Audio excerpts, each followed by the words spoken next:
Përshëndetje, mirë se erdhët në modulin 4 në Canva Masterclass. Mendoj se kemi arritur në një nga modulet më të rëndësishme, pra është mjeti që do të mësojnë se si të fillojmë domethënë të krijojmë kontentin ton për faqet tona, për bizneset tona. Para se të filloj desha t'ju përgëzoj dhe t'ju uroj shumë suksese. Deri tani domethënë i keni realizuar me përpikmëri të gjitha detyrat. Dhe shpresoj që pasi ti mësoni këto konceptet kryesore të Canvas, do t'jeni në gjendje domethënë që të krijoni content siç duhet si social media managers apo content creators. Atëherë sot do të flasim për Canva-n, jo thjesht si një mjet dizajni, por do të flasim se si të krijoni dizajne që realisht shesin dhe tërheqin klient. Sepse diferenca midis një postimi që duket bukur dhe një postimi që gjeneron shitje dhe konverton është mënyra se si ju mendoni. Pra jo thjesht se si e përdorni Canva-n.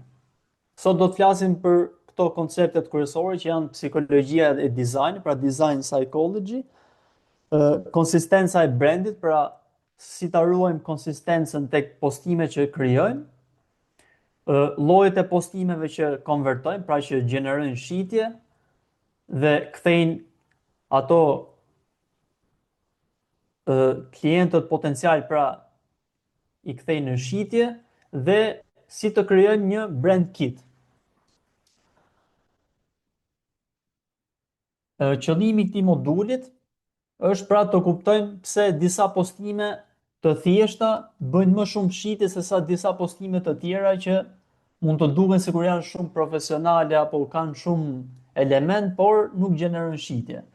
Do të mësojmë si të ndërtojmë dizajne që të tërheqin vëmendjen e klientit potencial dhe të krijojmë një identitet, pra të brandit që bën që klientët pra na njohin më njëherë kur shikojnë postimet tona. Qëllimi i këtij moduli gjithashtu është të kuptojmë pse disa postime marrin më shumë engagement se sa disa të tjera dhe pse disa postime nuk i sheh askush. Pra në momentin që i sheh nuk është se i nxit diçka për të blerë, për të u interesuar për brandin e kështu me radhë.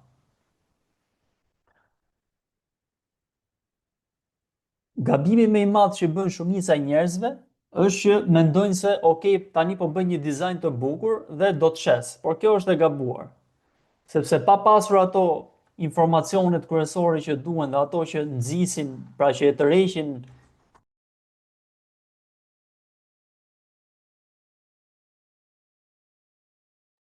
pra duhet kemi disa element, pra duhet ta konceptojmë dizajnin si një bashkim të komunikimit të duhur,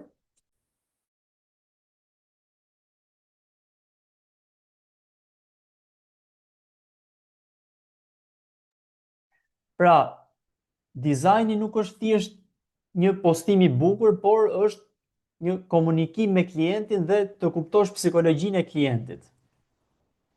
Pra, e sakta është që po bëj një dizajn që konverton, pra që e kthen vëmendjen e klientit në shitje dhe jo thjesht po bëj një dizajn të bukur. A dëgjohem?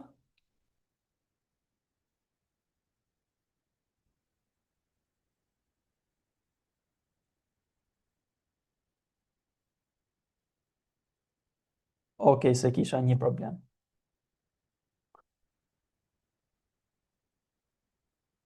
Pra, shumica e njerëzve fokusohen tek që dizajni të jetë i bukur.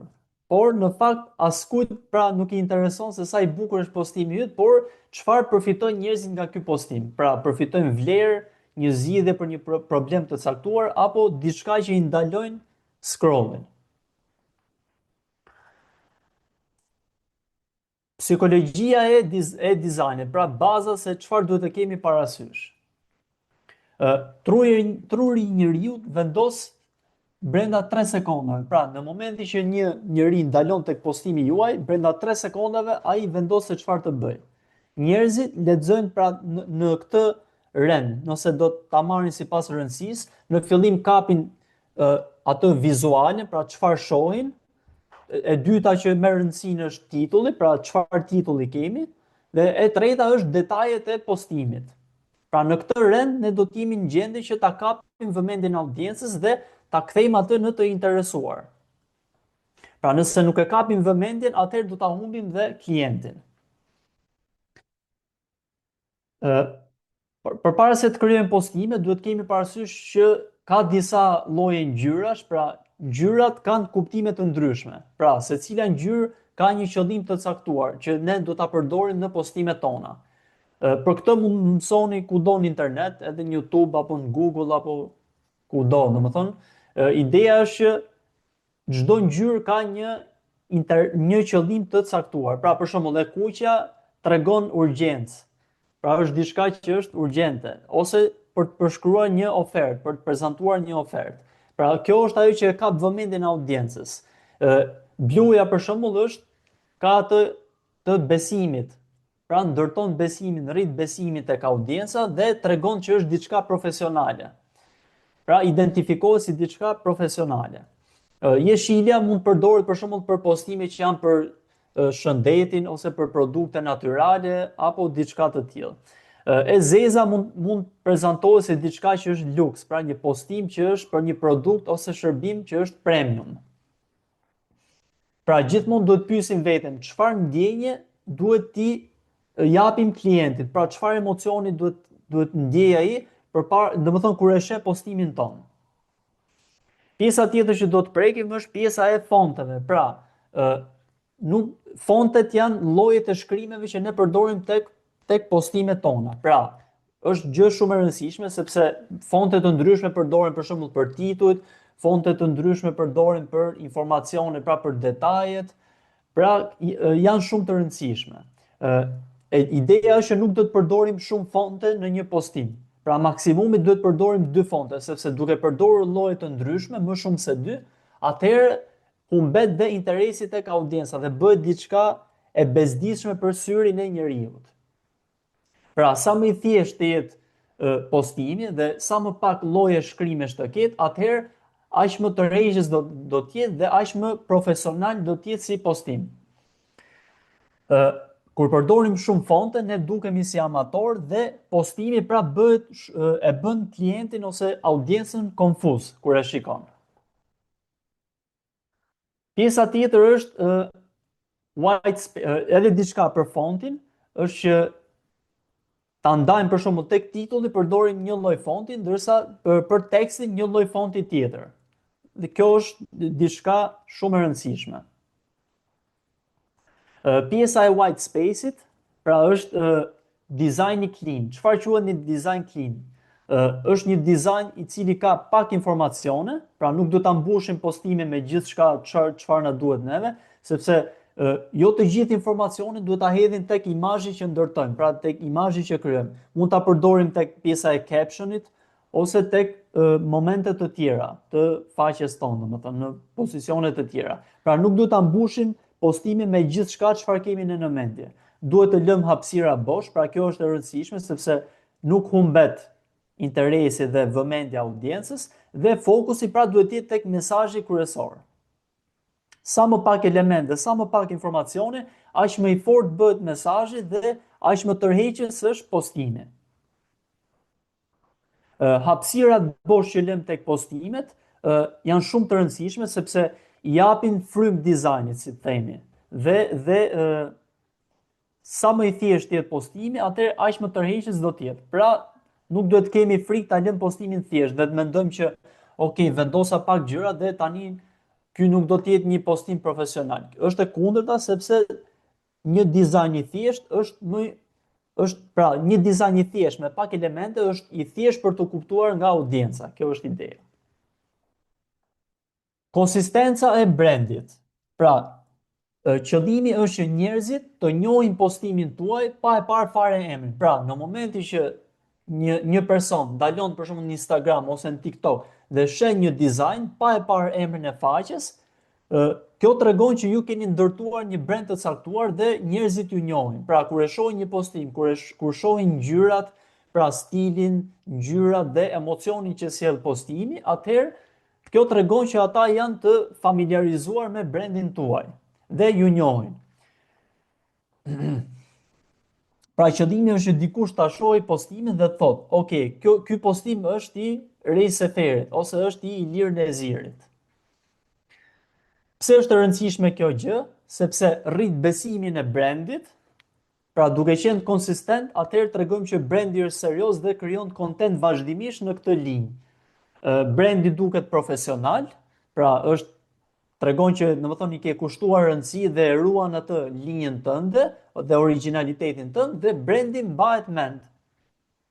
Pra një brand i fortë është një brand që klientët e kujtojnë direkt sa e shohin. Për shembull, neve kur shohim rrobat e Adidasit ose rrobat e Nike-ut, i dallojmë që janë dizajne origjinale. Pra Adidasi ka 3 vija që i përdor tek gjitha rrobat për shembull, Nike-u ka logon e vet për shembull ose diçka e ngjashme.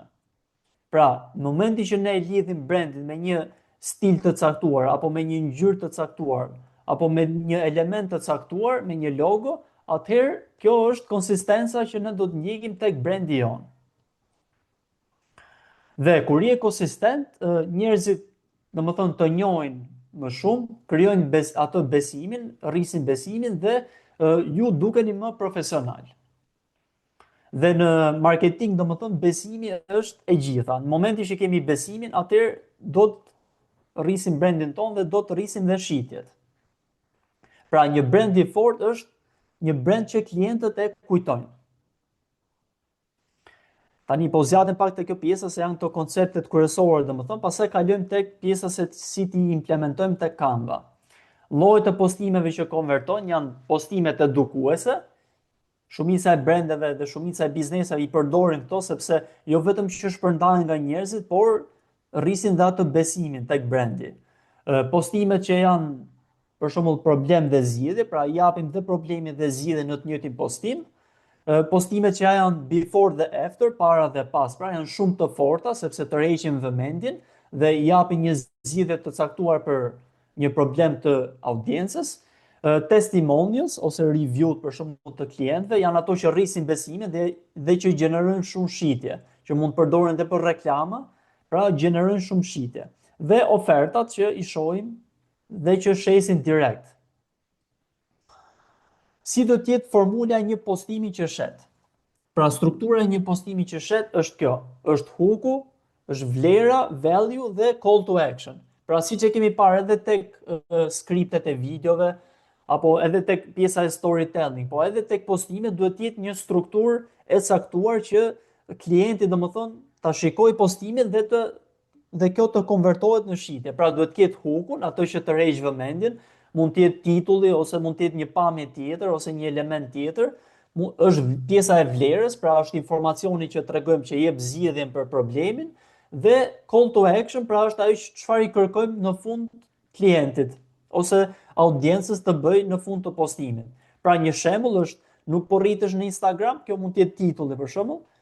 Më pas japin zgjidhjen në vazhdim të postimit dhe në fund fare ruajini këtë postim ose shpërndajini këtë postim. Pra pa hookun, asnjë nuk ndalon tek postimi ynë.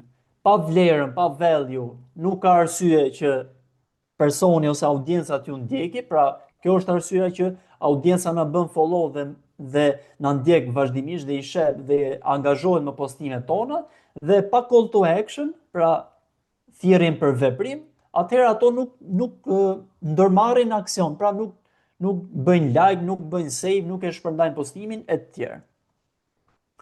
Pse është i rëndësishëm call to action, pra thirrja për veprim, është ajo që i themi njerëzve çfarë të bëjnë në fund të postimit. Pra shumë njerëz e harrojnë këtë. Kjo është shumë e rëndësishme sepse për shembull mund ta përdorim follow for na ndiqni për më shumë, ruajini këtë postim, komentoni një fjalë ose komentoni mendimin tuaj, ose për shembull na dërgoni DM ose na dërgoni inbox. Edhe kjo është e rëndësishme sepse do të mundim më vonë që ti konvertojmë këto mesazhe në biseda që shesin, pra në komunikim me audiencën që shet. Pra mos prisni që njerëzit të veprojnë vetë, por ne duhet t'i kujtojmë njerëzit që të bëjnë një veprim. Pra bëjnë like, follow, save, share, na shkruajnë në DM e tjerë. Pra pa call to action nuk kemi rezultate. Brand kit, çfarë është brand kit? Brand kit pra është ajo paketa që ne ndërtojmë me logo, me ngjyrat e brandit, me fontet, me llojet e shkrimeve dhe me templatet e gatshme që ne mund t'i përdorim më pas në Canva. Sa herë krijojmë postime, për shembull, në momentin që ju menaxhoni 3 klientë të ndryshëm ose mund ta përdorni për faqen tuaj, atëherë ju paraprakisht i bëni gati këto element që në mënyrë që mos t'i ndërtoni dhe njërë nga fillimi sa herë të krijoni postime, por t'i keni të gatshme dhe të shpejtoni, domethënë krijimin e postimit, pra të kursejni kohë. Pra pse duhet të krijojmë një brand kit? Na kursen kohën, na ndihmon të kursejmë kohën, të jemi konsistent, pra të ruajmë atë që tham fillim, konsistencën e brandit, dhe të dukemi si një brand serioz, pra që përdor të njëjtat elemente. Tani është koha për praktikën, kalojmë direkt në Canva. Nuk e di nëse e keni përdorur ndonjëherë Canva. Atëherë deri tani keni ndonjë pyetje?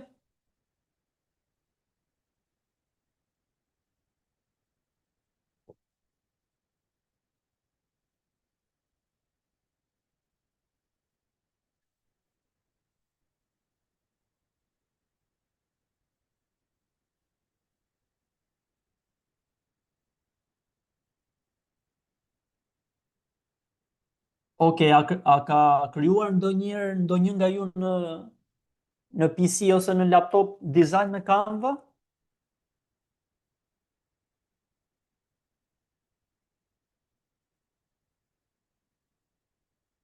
Okej, super.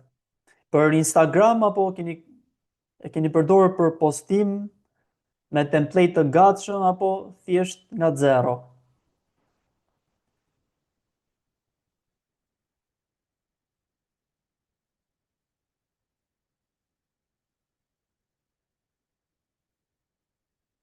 Okej, super. Atëherë, kjo është Canva në desktop, pra në PC. Kjo më e mira është që ta përdorni domethënë në PC sepse është më praktike, ke më shumë hapësirë, është më shumë hapësirë për të vepruar, domethënë të jep atë lirinë, e ketë ekranin të madh, domethënë mund ta përdorësh për lloj-lloj dizajnesh.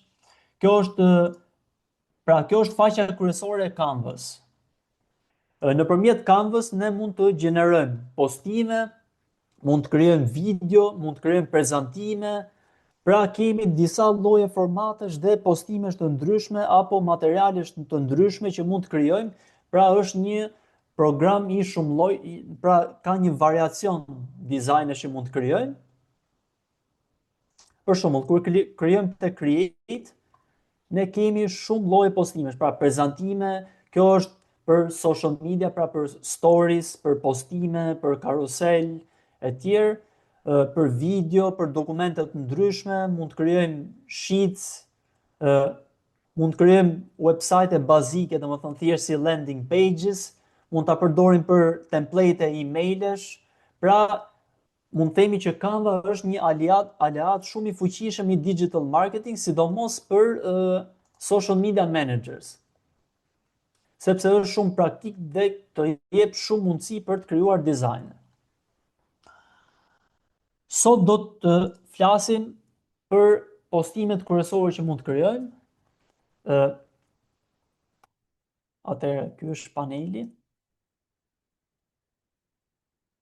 Pra këtu mund të shtojmë një dizajn të ri. Këtu mund të kërkojmë dizajne që kemi krijuar.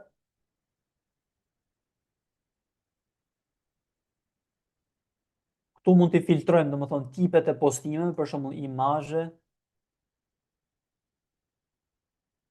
video që kemi krijuar, e tjerë.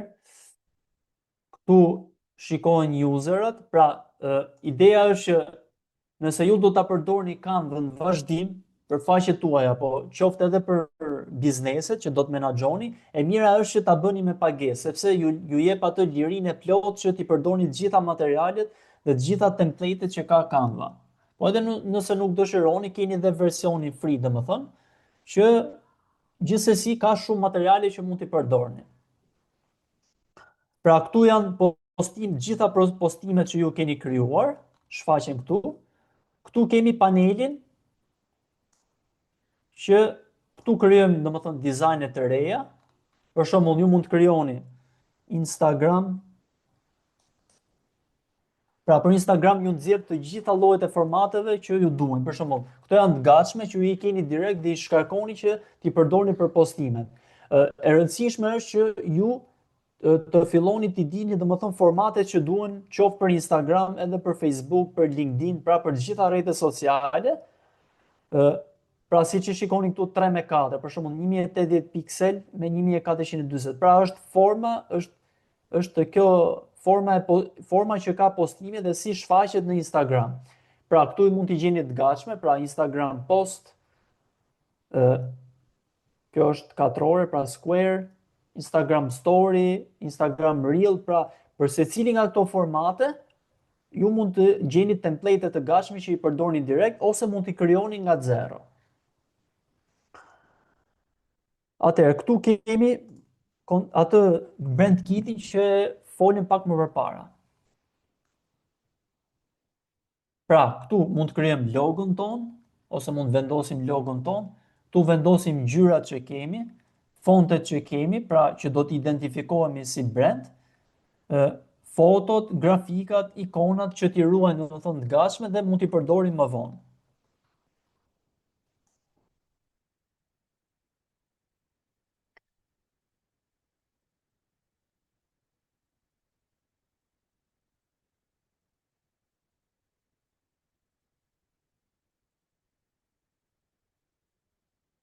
Për shembull,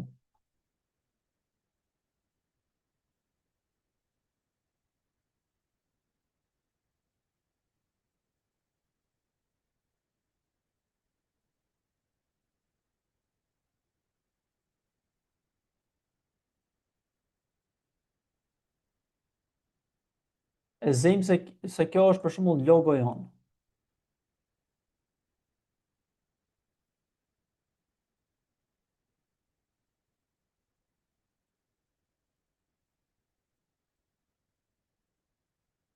Po e marrim si shembull.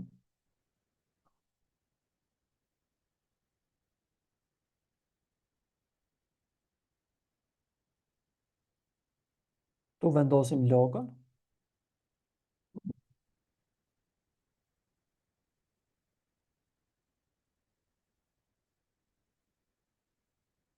Tek ngjyrat, për shembull janë e bardha dhe e zeza.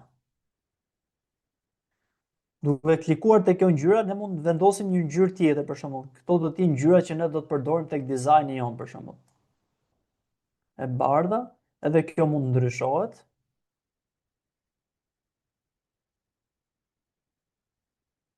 Ne do të mbajmë të zezën. Fontet. Për shembull, ne këtu mund të vendosim tituj, subtitle.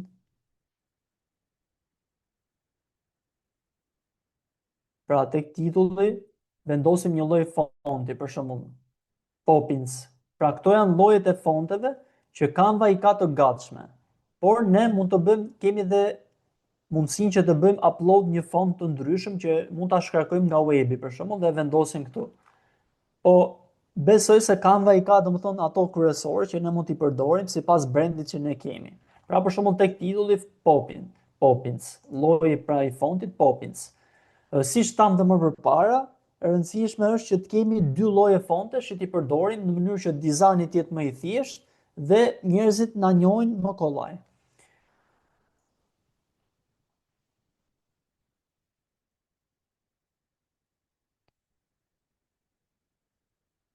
Pra këto janë nëse kemi dokumente ndryshme dhe kemi paragrafe, për shembull titull, subtitle, heading e tjerë. Për shembull tek caption vendosim një lloj tjetër, për shembull Arimo. Pra, në këtë mënyrë ne ruajmë fontet kryesore të brandit tonë. Tek fotot, gjithashtu mund vendosim foto të ndryshme, për shembull këto të dyja që ruajtëm, që më pas mund t'i gjejmë të gatshme. Tek grafika mund t'jenë element që janë jashtë Canvas, për shembull, shigjeta ose elemente ndryshme, që stikerat të ndryshëm që ne mund t'i marrim nga jashtë dhe i vendosim këtu dhe i gjejmë të gatshme, pra ikona e të tjerë.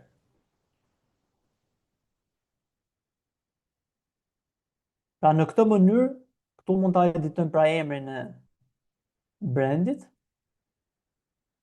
Për shembull vendosim Nike.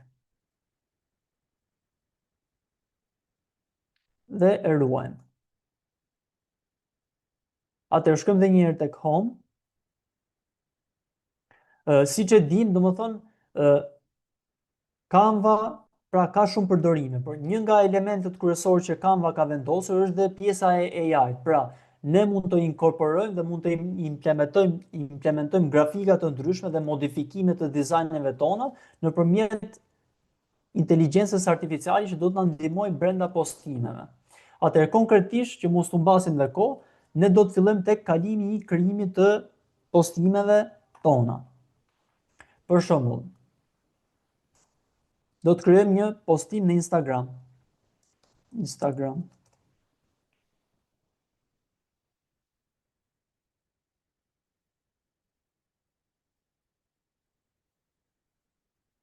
Pra këtu jemi brenda panelit kryesor dhe asaj që do të mund të krijojmë dizajnin. Pra, këtu kemi sipas radhës kemi template-et, pra këtu mund gjejmë templates të gatshme. Për shembull, mund të shkruajmë produkt, nëse duam të kemi një postim për shembull që shet një produkt të caktuar, shkruajmë produkt dhe këtu na nxjerr template-et të gatshme.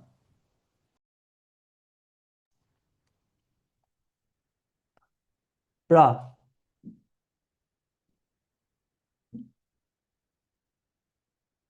këto janë të gjitha template-et që Canva i ka të gatshme, siç thash më parë, më mirë që ta keni premium. Pra, këto që kanë këtë shenjën me këtë kurorën janë template që janë premium, pra që duhet bësh pagesën që ti përdorësh ose mund përdorësh ato që nuk janë premium.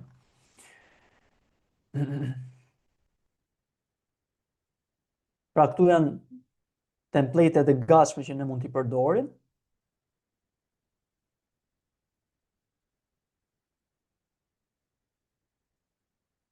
Pjesa më poshtë, pra pjesa e elementëve, ne kemi kategori të ndryshme. Pra kemi forma, që janë për shembull format bazike, trekëndësh, rrethor, format ndryshme, yje, shigjeta etj. Që këto lehtësisht mund duke i klikuar vendosën në dizajn dhe ne mund t'i modifikojmë sipas nevojës. Kemi përveç formave kemi grafikat e ndryshme. Pra janë grafika si për shembull gradientët, animimet e ndryshme, këto janë që lëvizin, pra nëse i vendosim në dizajn bëhet si video. Kemi ikona të ndryshme që përdoren në social media, pra duke klikuar siç tham vendosen në dizajn.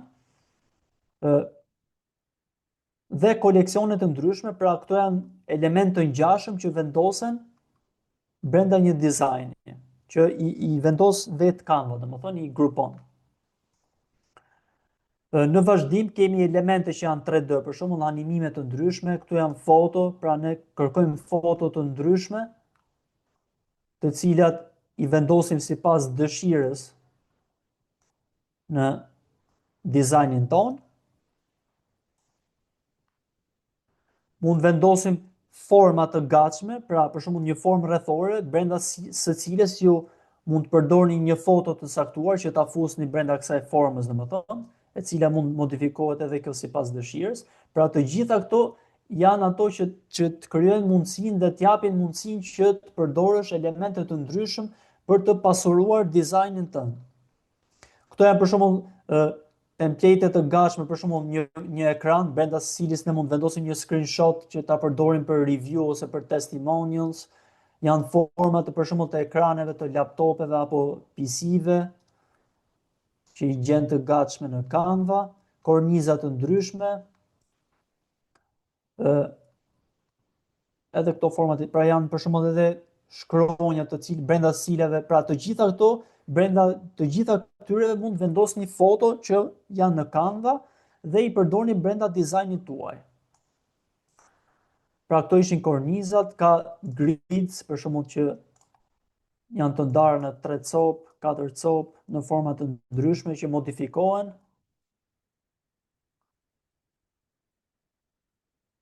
Kemi mock-up-e, që për shembull janë dizajne të gatshme, si video apo si foto, të cilët ju mund t'i përdorni brenda dizajnit tuaj.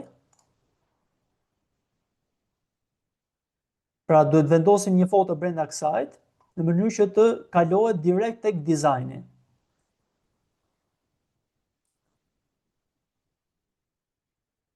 Për shembull, ne përdorim një foto duke e kapur nga fajlet tona, e vendosim tek ky mock-up i gatshëm dhe kjo shfaqet tek mock-upi. Pra mock-upi është kjo e gatshme këtu që mund të modifikohet sipas dëshirës. Këto janë mock-upet. Pra kemi audio të ndryshme, video që mund t'i përdorim, mock-upet, tabelat e tjera e tjera. Pra të gjitha këto brenda kësaj kategoria elements ne mund t'i përdorim në dizajnin ton. Tek moduli i tekstit, pra kemi tekste të gatshme, pra kombinime fonte që ne mund t'i përdorim në dizajne të ndryshme, ose mund të përdorim brand kitin ton. Pra këtu shfaqet brand kiti që ne krijuam, pra Nike-u. Këtu ju mund vendosni brand kite të ndryshme, pra edhe për biznesin tuaj, por edhe për klientët. Pra vendosni fotot që keni, pra të gjitha asetet, ngjyrat, logot që mund t'i bëni upload e tjerë. Pra i gjeni tek brand kiti. Tek uploads janë fajle, pra foto ose video që ne i vendosim sipas dëshirës që mund t'i përdorim për dizajnet tona më vonë. Pra i marrim nga kompjuteri ynë dhe i vendosim brenda në dizajn. Këtu pastaj kemi tools të ndryshme, projektet pra janë dizajne që ju keni krijuar, ose që janë të grupuara në foldera që ju i keni krijuar. Tek pjesa e aplikacioneve, kjo është shumë e mirë sepse mund përdoret, pra AI mund të inkorporohet tek dizajni jonë. Pra këtu keni aplikacione të ndryshme, po ta marrësh Canva si një botë në vete, dizajni që ju jep lirinë dhe ju jep mundësi që mund të krijoni lloje të ndryshme kontenti. Pra të gjitha këto opsione këtu janë opsione që mund të modifikojnë dizajnin tuaj. Pra mund të hiqni backgroundin, mund vendosni një audio. Pra të këto aplikacione mund të krijoni QR codes, mund të ndryshoni ngjyrat. Këto janë aplikacione për shembull që gjenerojnë imazhe, siç i gjeneron ChatGPT-ja, mund t'i gjeneroni brenda Canvas.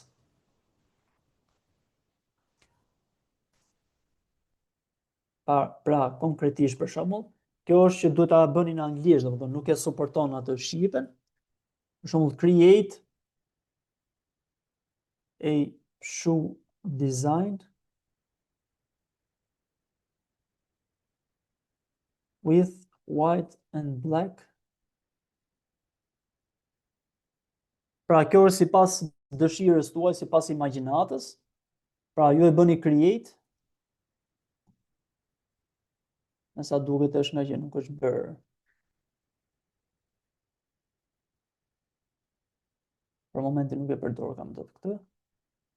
Pra kjo është ideja, domethënë.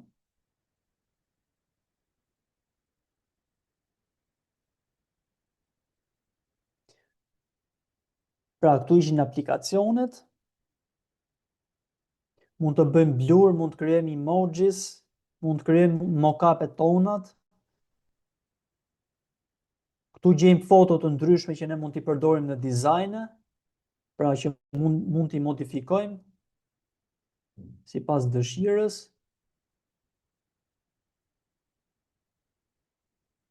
Tu gjejmë video të cilat gjithashtu mund të modifikohen, pra Canva ta jep këtë lirinë që mund ta përdorni videon sipas dëshirës tuaj.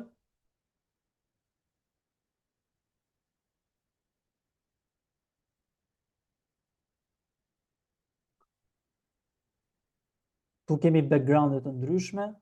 Kjo është ajo pjesa e content batching që ne mund të krijojmë, domethënë shumë postime për një herësh, duke vendosur sheets. Pra, në momentin që ne krijojmë një Excel, mund të vendosim informacionet për shkrimin e titujt, mund të jemi në gjendje që të krijojmë disa dizajne me një herësh nëpërmjet Canvas.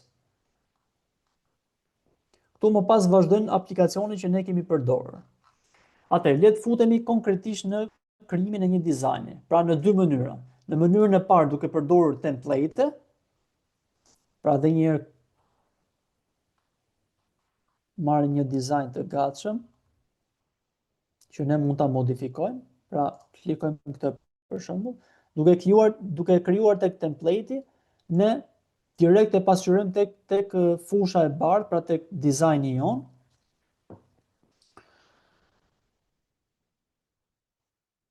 Deri tani kemi ndonjë pyetje?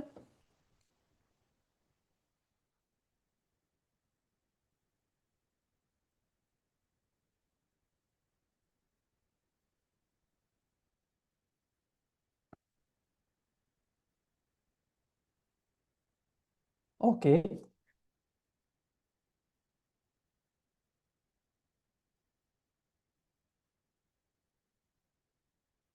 Atëherë, sipas e zëm se do të krijojmë një dizajn për Nike-un. Pra siç e morëm shembull tek Brand Kiti. Po? Ka ardhi radhë? Po, ona hodi.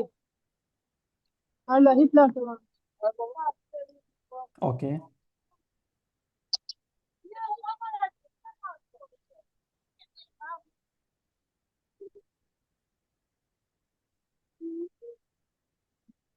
Pra vet Canva tek templatet që krijon, ë ju jep ato guidelines ose ato instruksione, për shembull, ku mund të vendosni logon, titullin. Pra këto templatet e gatshme i kanë të përcaktuara, domethënë ku vendos titullin, informacionet, pra përfitimet e produktit, produktin e tjerë e tjerë. Por ne kemi lirinë dhe kemi ato imagjinatën tonë se si mund ta ndryshojmë dhe ta bëjmë në favorin tonë dhe sipas brandit tonë. Për shembull, konkretisht ne vendosim logon tonë. Pra, ë këtu është fusha ku ne kemi dizajnin ton. Këtu mund ta bëjmë lock, këtu mund ta bëjmë duplicate, pra dizajnin që kemi për momentin e bëjmë duplicate nëse duam të ruajmë imazhet apo të fshijmë diçka këtu.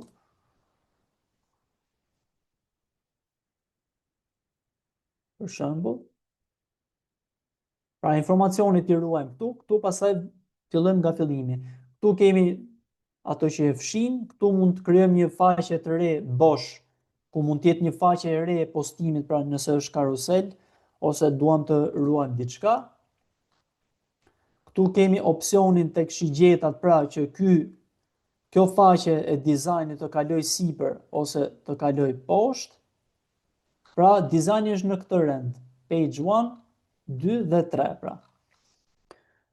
Pra nëse duam të krijojmë postime karusel, i vendosim në këtë radhë, 1, 2, 3.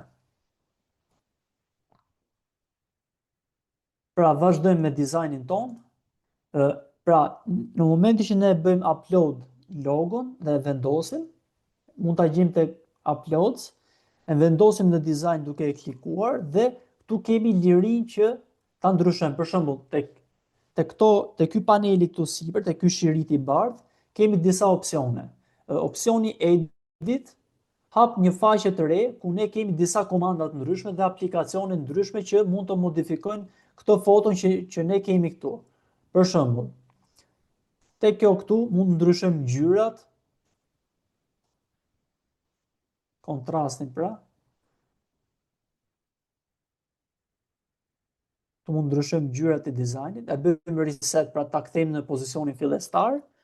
Tu ndryshojmë ngjyrat, kemi edhe opsionin që ta bëjmë automatike, pra Canva i ndryshon ngjyrat vetë sipas dizajnit që ju keni, pra sipas backgroundit, pra më e mira domethënë që mund të gjenerohet sipas backgroundit që keni, bëhet me auto adjust. Pra kjo është bardhëzi, por nëse është diçka me ngjyra ose një produkt për shkakun që nuk i ka ato ngjyrat sakt dhe nuk i ka në nivelin e dur, atëherë kjo e rregullon.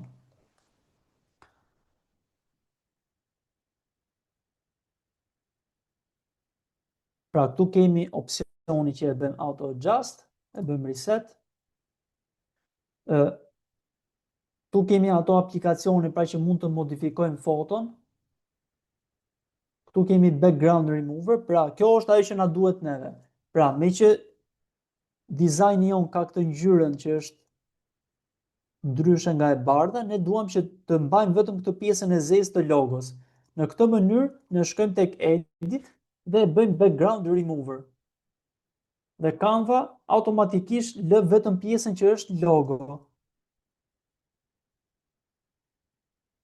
Në këtë formë ne kemi mundësinë pra që sipas këtyre shigjetave që janë këtu, këtyre vijave, ne lehtësisht mund ta modifikojmë dizajnin ton, pra logon ton. E afrojmë.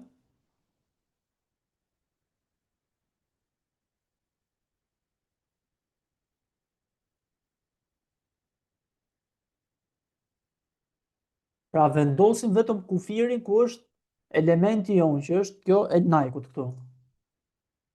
Në këtë mënyrë ne mund ta kapim dhe ta vendosim logon ton ku dëshirojmë. Ideja tek dizajni është që një element shumë i rëndësishëm në dizajn është simetria. Pra, në momentin që ne vendosim logon apo titullin ton, duhet që të jetë i vendosur shumë mirë në mënyrë që të kapi vëmendjen e audiencës. Pra, pra logo duket më mirë kur është këtu në mes, pra Canva ka këto guidelines, pra siç e shikoni këtë vijën këtu, kur e vendos në mes dizajnin, të jep mundësinë që ta vendosësh në mes. Ja, e tregon vetë të vijën e gjatë që është në mes, pra ju jeni në mes të dizajnit. Si ta kuptojmë tjetër a është në mes apo jo? Shkojmë tek, pasi klikojmë tek elementi, shkojmë tek position. Pra këtu Canva na jep dy opsione, pra kemi të arrange, pra kemi middle, e vendosim në mes, në center. Kjo është perfekte, sepse ju jep mundësinë që ta vendosni në mes pa e çuar ju në mes vetë. Për shembull, ne kemi këtu elementin, shkojmë tek position, middle, center dhe Canva e vendos vetë.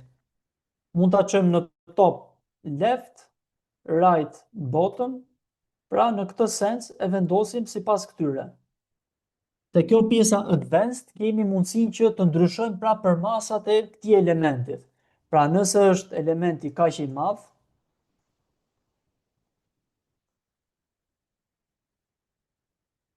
pra nëse ju bëni gabimisht, edhe kjo është, nëse e bëni gabimisht që afroni për shembull dhe ju fshihet kjo, kemi opsionin CTRL-Z ose këtë këtu që është undo, që e kthen në pozicionin fillestar, siç ishte më përpara.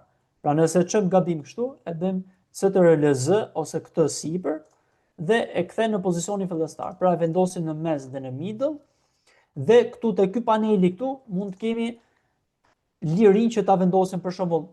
Kjo është pra pikselet, pra madhësia e këtij elementi. Ne për shembull mund ta zvoglojmë, mund ta bëjmë 300 me 150.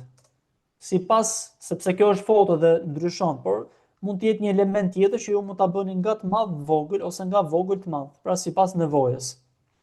Kjo është pozicioni, pra 200, pra pozicioni horizontal dhe vertikal. Edhe një herë kthehemi në pozicionin fillestar. Këtu mund ta bëjmë lock, pra në momentin që ne vendosim një element tjetër, kjo nuk luan kur e bën lock, pra nuk ndryshon madhësia e elementit.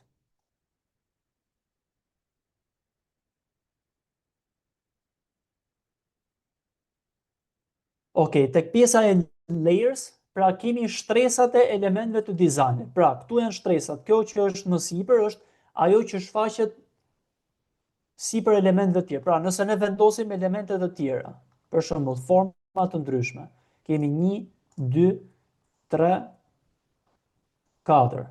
Pasi i hedhim në dizajn, për shembull, këto janë sipër njëra tjetrës. Nëse duam të nxjerrim logon e Nike-ut sipër këtyre, çfarë bëjmë? Shkojmë tek position dhe kemi layers. Pra në këtë moment logo e Nike-ut është në fund fare. Çfarë bëjmë? E kapim pra kjo tek këto pikat ose këtu siç është, e kapim me botonin e majt të parin e mouse-it dhe e zhvendosim sipër. Pra Nike-u del në fillim. Në këtë mënyrë ne mund të sistemojmë dizajnin tonë. Sipas dëshirës mund t'i fshijmë.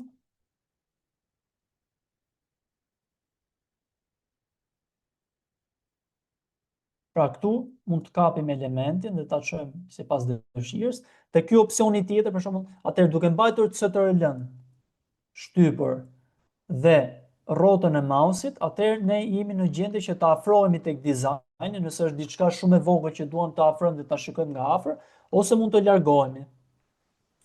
Pra afrohemi dhe shikojmë që tek elementi ynë, siç e thamë më parë, ne kemi lirinë që ta zmadhojmë apo ta zvoglojmë si të duam. Këtu mund të ndryshojmë ngjyrën. Këtu mund të vendosim një shtresë pra tek elementi, pra shtresë. Tu vendosim se sa sipas numrave, për shembull, 10. Tu mund të vendosim 2, 3 etj. Pra sipas dëshirës. Pra kthehemi edhe një herë mbrapa. Diçka tjetër është pjesa e rotate-it. Pra, te ky opsioni këtu mund ta kapim me mouse dhe ta ndryshojmë, pra ta rrotullojmë elementin ton sipas dëshirës. Këtu janë gradët, pra e shikojmë këtu. Në momentin që është 0 është e drejtë. Diçka tjetër është për shembull corner rounding. Pra shikojmë nëse është një element që është për shembull katror, nëse është një katror për shembull. Te kjo mund të bëjmë lakimin e këndeve sipas dëshirës, pra sipas nevojës. Tu mund të bëjmë më shumë se 4 kënde, cepat, etj. Pra kjo e ndryshon formën e shape-it tonë. Tu vendosim masën. Një element tjetër është kur klikojmë tek elementi, është pjesa e transparencës. Pra ne mund të zgjedhim sipas dëshirës se sa transparente do të jetë elementi dhe forma jonë. Kjo gjë mund të përdoret në dizajne të ndryshme. Këtu kemi efektet. Pra siç e shikoni, Canva ka shumë opsione dhe do t'ju lutesha që t'i shikoni me vëmendje këto sepse janë shumë opsione dhe janë shumë funksione të këtyre elementëve, domethënë. Pra këtu kemi, nëse klikojmë tek effects, kemi efektet që mund t'i japin formës tonë. Pra kemi drop shadow, hija. Pra kjo automatikisht Canva jep një hije dizajnit, elementit. Tu kemi glow, pra forma të ndryshme, eco.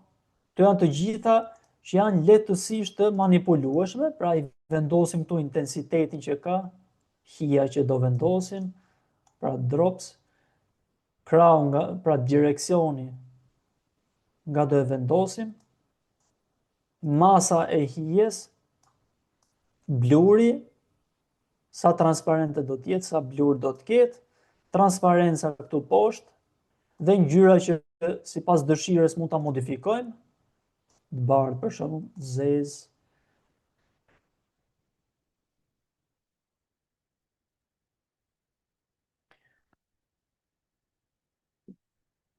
Pra nëse do t'jetë nevoja, pra besoj se do ta bëjmë dhe një orë tjetër, pra javës tjetër, ose edhe këtë javë të shikojmë, domethënë sipas mundësisë, që ta zhvillojmë akoma më shumë Canva sepse ka shumë elemente dhe na merr shumë kohë. vazhdojmë pra te ky elementi. Ka shumë opsione të ndryshme që ju mund t'i eksploroni dhe mund t'i përdorni tek dizajnet tuaja. Një opsion tjetër është pjesa e animate. Pra, këtu ka efekte të ndryshme që merr elementi juaj. Pra, nëse doni t'i bëni si tip videosh, postimet ose me animacione, atëherë Canva jep këtë mundësinë. Pra, kemi riser, kur vjen nga e majta, fade. Pra, këtu lehtësisht kur e çoni mouse-in tek një efekt, për shembull, ju tregon automatikisht se si shfaqet. Dhe këtu lehtësisht për shembull mund t'i ndryshojmë, për shembull në hyrje dhe në fund, në hyrje, në fund, veç e veç, shpejtësia që do ketë tranzicioni, pra animimi. Pra ka shumë opsione. Pra krau nga do vi elementi, majtas djathtas. Këtu keni opsione të tjera, për shembull në këtë formë, e tjerë. Këtu mund ta bëjmë remove, pra e heqim animation. Pra këtu kishim dhe pozicionin. Një element tjetër, pra background remover.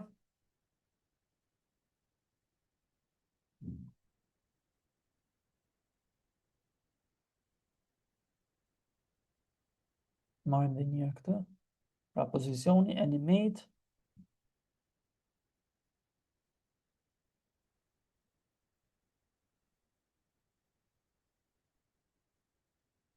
Tu mund ta editojmë.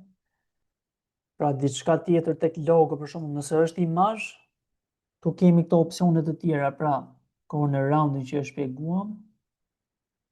Tu kemi mundësinë për ta bërë crop imazhin. Pra këto janë të gatshme nga Canva ose mund ta vendosim vetë, pra e modifikojmë sipas nevojës. Pra do të shfaqim vetëm këtë pjesë të dizajnit. Kemi opsionin e flip, pra mund ta ndryshojmë në mënyrë horizontale, pra e kthejmë në krah të kundërt, ose vertikale. E keni edhe këtë mundësi, transparenca, siç e tham, animation dhe position.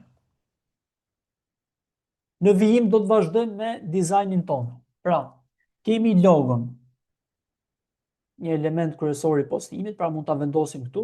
Atëherë, në momenti që kapni elementin, pra këtu keni guidelines që thash që Canva ju tregon me këtë vizën mes që jeni në mes të dizajnit. Një gjë tjetër e rëndësishme është që për shembull kur e kapni elementin këtu dhe e çoni në cepa, atëherë çfarë është ky katrori këtu? Është ajo korniza që duhet të ruajnë pra tek elementet e dizajnit tonë, në mënyrë që kur të jemi në Instagram për shembull, tek pjesa e home screenit, tek gridi, ta shikojmë, domethënë që titulli mos të dalë dhe elementet mos të dalin jashtë kësaj. Nuk e di sa i qartë isha, për shembull. Instagram.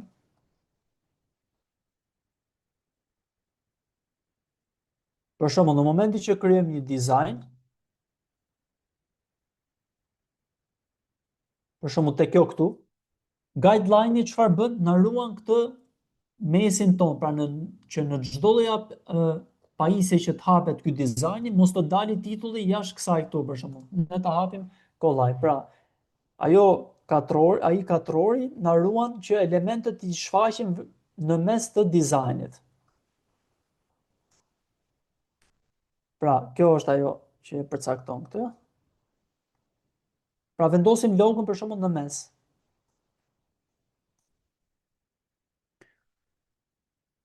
Center. Pra, middle. Ctrl+Z kthehemi dhe një në pozicion. Vendosëm logon. Çfarë kishim tjetër? Shkojmë tek brand kiti ynë, pra do të ruajmë fontet kryesore që ne kemi krijuar për brandin ton. Pra shkojmë tek fontet dhe kemi titullin, e kemi me fontin Poppins që e ruajtëm. Kjo lehtësisht, për shembull kur e vendosim si tekst, pra e klikojmë dhe shfaqet tek dizajni ynë. Kjo është lehtësisht e modifikueshme, ose me dy herë e klikojmë dhe shkruajmë brenda kësajt. Mund ta luajmë domethënë tek cepat, në mes. Pra të gjitha këto mund të trajtohen si element më vete dhe për secilin domethënë ky paneli këtu na jep opsione se si mund ta ndryshojmë. Pra për logon ka opsione të ndryshme, për tekstin ka opsione të ndryshme, pra për shembull tek teksti afrohemi, kemi llojin e fontit, te ky paneli këtu, ka për shembull fonte të ndryshme. Kjo, këtu kemi madhësinë e shkrimit, sipas numrave për shembull. Tu mund të arrisim ose ta zvoglojmë ne.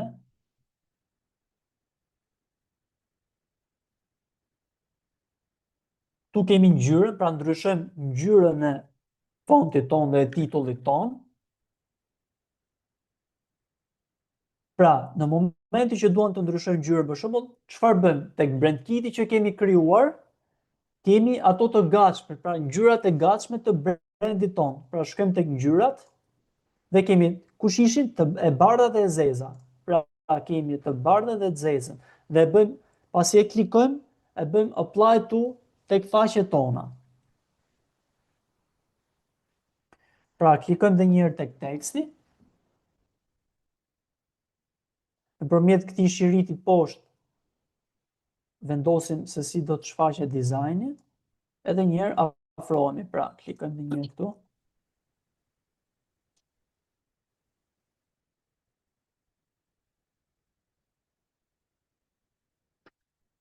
Këtu kemi që mund ta bëjmë bold, pra mund ta trashim shkrimin ton, këtu mund ta bëjmë të pjerrët e tjerë. Tek pjesa e alignment vendosim se si do shfaqet teksti, majtas, djathtas, sipas nevojës, pra sipas dizajnit që ne kemi. Te ky opsioni këtu kemi që mund ta bëjmë si listë, pra ne mund vendosim 1, 2 dhe kjo i bën automatike. 3 e tjerë e tjerë. Mund t'i bëjmë me numra, për shembull klikojmë dhe një herë i bëjmë me numra, ose e heqim fare sipas nevojës dhe sipas dizajnit ton. Tek opsioni tjetër kemi pra hapësirën midis shkronjave. Pra nëse ne kemi të shkrimi këtu në mes, kemi hapësirën midis shkronjave. Nëpërmjet kësaj ne bëjmë se sa larg do të jenë shkronjat. S'ka problem. Pra sa larg dhe sa afër do të jenë shkronjat, e kemi këtu. Kjo është tek pjesa kur kemi dy rreshta. Për shembull, nëse kemi dy rreshta, duke klikuar edhe një herë këtu tek pjesa e advanced, kemi spacing të dy rreshtave, pra i afrojmë ose i largojmë sipas fontit që kemi, sepse fontet janë të ndryshme dhe hapësirat midis rreshtave me fontet ndryshon. Pra nëse kemi një font tjetër si ky, ose si ky, ose si ky, do të ndryshojë dhe hapësira. Pra kjo ka një font tjetër, një hapësirë tjetër, e me radhë. Pra dhe njëherë do të zgjedhim fontin që ne kishim për dizajnin ton Nike, që është Poppins. Çfarë mund bëjmë brenda një teksti? Brenda një teksti, për shembull, ne duke klikuar 2 herë, jemi në gjendje që të futemi te secila shkronjë dhe ta ndryshojmë. Për shembull, nëse duam të bëjmë rreshtin e parë bold, pra që ta bëjmë highlight, e bëjmë me bold duke e zgjedhur vetëm këtë. Për shembull, e bëjmë bold këtë dhe këtë e lëm të thjeshtë. Çfarë kemi? Kemi efektet, për shembull. Duke klikuar tek efektet, kemi për shembull me hije, pra kemi drop shadow, sipas nevojës, sipas dëshirës tonë, mund ta bëjmë blur ose mund ta heqim blurin, transparenca, pra kjo është hija që e ndryshojmë. Pra ju jep shumë mundësi që në varësi të backgroundit që keni dhe dizajnit që keni, ju mund ta modifikoni. Tu kemi opsione të tjera, për shembull eco, background. Këtu është për shembull që ju mund t'i vendosni tekstin tuaj poshtë një shtresë, domethënë me një ngjyrë të caktuar që ne mund ta ndryshojmë. Ose bëjmë remove. Tu kemi opsionin që shndrit, domethënë glitch. Kjo është opsioni që mund ta bësh me hark, për shembull mund ta bësh në këtë formë, edhe kjo ndryshohet për shembull. Pra ju jep shumë mundësi, e vetmja gjë që ju duhet është që t'jeni sa më shumë kreativ dhe të bëni ato dizajne që ju dëshironi. Kemi forma të ndryshme këtu për shembull. Këto janë gjitha që ju jep Canva të gatshme që mund t'i modifikoni. Pra transparenca këtu.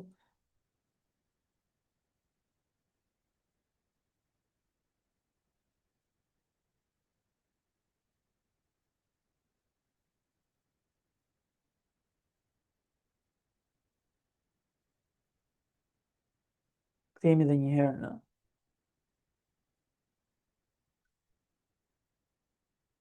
fillestaren. Pra këto ishin sa i përket tekstit. Kemi ndonjë pyetje?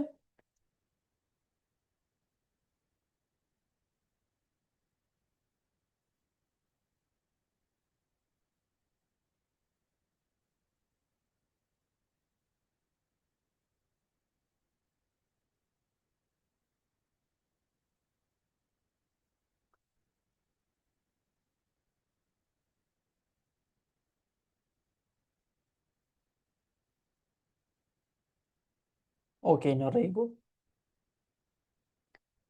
Atëherë mendoj që modulin e Canvas ta ndanim me, pra ta zhvillojmë akoma më shumë, pra ta stopojmë sot dhe vazhdojmë me pjesën e dytë, domethënë në një ditë tjetër, sepse ka shumë opsione, pra ju sugjeroj që ju të shikoni vetë sa mësuam deri tani, që ti mësoni në mënyrë që të vazhdojmë në pjesën tjetër të dizajnit.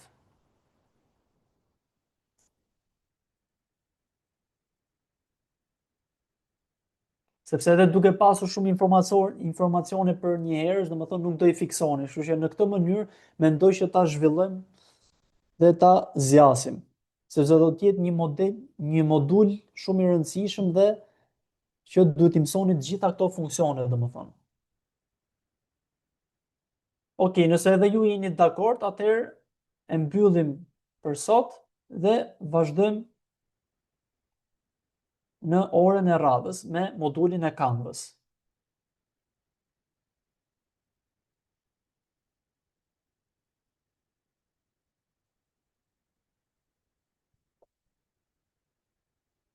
Faleminderit.